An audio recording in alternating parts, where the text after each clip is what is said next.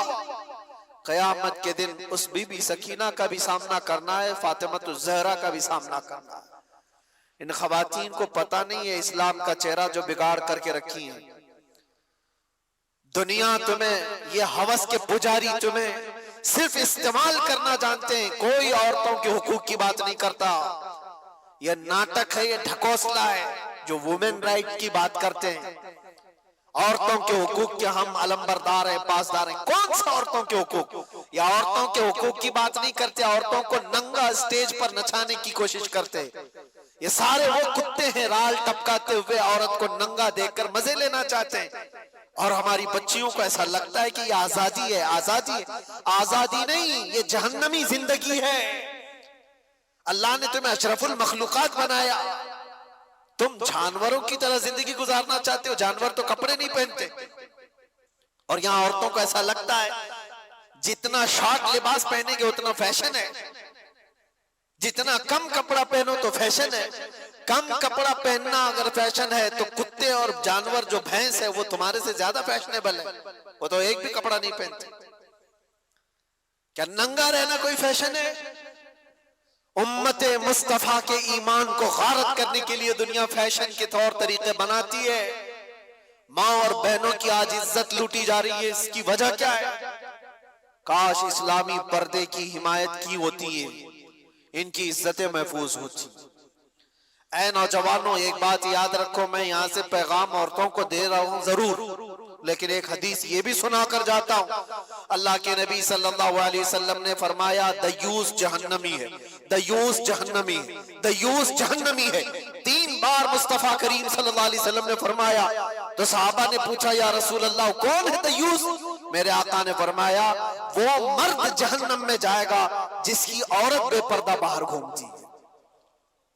تو مرد کے لیے حضور نے فرمایا مرد جو اپنی عورت کو بے پردہ باہر گھماتا ہے وہ جہنم میں جائے گا، تو جو بے پردہ عورت ہے اس کا عذاب کیا ہوگا؟ امام علی مقام کا گھرانہ وہ نہیں ہے جو اپنے گھرانے کو بنائے ہوئے ہو۔ داستان کربلا سننا ہے تو پیغام کربلا بھی سنو۔ صرف قتل ہو گئے، کٹ گئے، مارے گئے، شہید ہو گئے، یہ صرف اور صرف کربلا کے میدان کا پیغام نہیں ہے۔ پیغام کربلا حقیقت میں یہ ہے کہ چاہے ہمارا سب کچھ لٹ جائے، دامن مصطفیٰ پر کوئی انگلی اٹھا نہ سکے۔ آج ہزاروں انگلیاں تمہاری طرف کیوں اٹھ رہی ہیں؟ تم نشہ کرتے ہو، تم شراب پی رہے ہو، تم چرس گانجے نہ جانے کیا کیا چیزیں کرو، انگلیاں تمہاری طرف اٹھائی جا رہی۔ یہ ایسا کرتے، یہ ایسا کرتے، یہ ایسا کرتے، در حقیقت تمہاری طرف یہ انگلیاں نہیں ہیں، تمہاری نسبت رسول اللہ سے۔ کم سے کم اس بات کا خیال کرتے کہ دنیا میری طرف انگلی اٹھا کر کہیں حضور کو تو نہیں گالی دے رہی۔ آج نبی پاک صلی اللہ تعالیٰ علیہ وسلم تک جو یہ ظالم انگلیاں اٹھ رہی ہیں اس کی وجہ کچھ اعمال ہیں، برے اعمال ہیں۔ توبہ کرو۔ میرے مصطفیٰ کریم صلی اللہ علیہ وسلم جس طرح تمہیں دیکھنا پسند کرتے تھے ویسے بن جاؤ، بس یہ زندگی ہے۔ زندگی یہ نہیں ہے کسی کی کسی کے لیے، زندگی ہے نبی کی نبی کے لیے۔ نا سمجھ مرتے ہیں زندگی کے لیے، جینا مرنا ہے سب کچھ نبی کے لیے۔ بس اس پیغام کے ساتھ اپنی زندگیوں میں تبدیلیاں لاؤ اے جوان، تبدیلیاں لاؤ۔ آج سے تقریباً 100 سال پہلے کی بات ہے، آزادی ہند کے موقع پر، ہندوستان کی آزادی سے پہلے کی بات ہے۔ میں ناگپور گیا ہوا تھا، بہت بڑے مفتی صاحب نے یہ بات مجھے بتائی تھی۔ علی برادران مشہور ہیں آزادی کے موقع پر، جو غدر ہوا تھا 1857 کے موقع پر، اس وقت بھی بہت سارے معاملات پیش آئے تھے۔ علی برادران 2 مولانا لوگ، انہوں نے ایک پیغام دیا تھا 5 سے 15 منٹ کے لیے۔ ناگپور اسٹیشن پر بہت سارے مسلمانوں کا مجمع آیا اور ان سے پوچھا کہ آج کے حالات میں کیا کرنا چاہیے۔ انہوں نے صرف 2 جملوں میں کہا تھا، میں کوٹ کر رہا ہوں صرف اس بات کو اسے لیے کہ حقیقت ہے یہ، کہا کہ کچھ نہیں، سب کو ٹوپی اور داڑھی کنٹینیو پہننا چاہیے، ٹوپی کنٹینیو پہنو اور داڑھی کنٹینیو رکھو۔ کہا اس میں کیا میسج ہے؟ کہا تمہیں پتہ نہیں اس کا رعب اللہ تعالیٰ دلوں پر کیسا رکھتا ہے۔ تمہیں کچھ کرنے کی ضرورت نہیں، اخلاق رسول میں ایک بار ملبوس ہو جاؤ۔